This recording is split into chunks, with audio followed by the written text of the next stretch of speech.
Nandito na naman po yung lingkod, Epipanyo Labrador, dito po sa ating programang Reaction Mo, Birada Ko.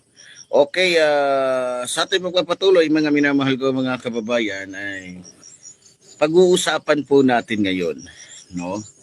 Ito pong ginagawa pong Peace Rally o National Peace Rally ng Iglesia ni Cristo. Sabi po nila, yung National Peace Rally daw ng Iglesia ni Cristo ay walang pamumulitika. Malinaw po yan ha, para magkasundo. Pero hindi. Pinagsalita ninyo si Marcoleta sa National Peace Rally ninyo. Bobot, siraulo, gago, di puta, walang niya, gago, demonyo. Halatang halata eh. Mga siraulo, mga putang ina, yung peace rally na wala yung pinagkaiba sa ginawa ni Rodrigo Roa Duterte. Anong ginawa ni Rodrigo Roa Duterte? Prayer rally daw. Pero nung nagsimula na sila, paninira rally pala. Parang totoo yata yung sinasabi sa akin na binayaran ng bilyon-bilyon itong pamunuan ng Iglesia ni Cristo para lamang makaligtas itong si Sara Demonyo. Ayoko na sanang ano yung Iglesia ni Cristo eh. Kasi okay na kami. Okay na kami. Natutuwa na ako kasi nakikita ko na yung ano eh. Pero sa nangyaring ito, di puta, di honor.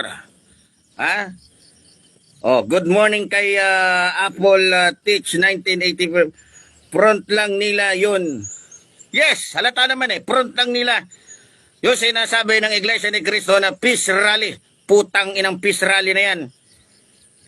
So, siguro, hindi naman siguro kabawasan sa pagkalalaki ko kung ako ay ihingi ng dispensa. At sabi ng aking tiyahin, huwag maniwala sa mga natatanggap mo na balita. Dahil sisiguraduhin ko sa iyo, ito po ay kapatid po ng aking ama. Sabi nga niya, sa tagal niya na sa pagiging Iglesia ni Cristo, ni minsan hindi niya nabalitaan na ganun ang pamamaraan ng Iglesia ni Cristo. Sapat na daw para makaakay ng tao yung aral nila.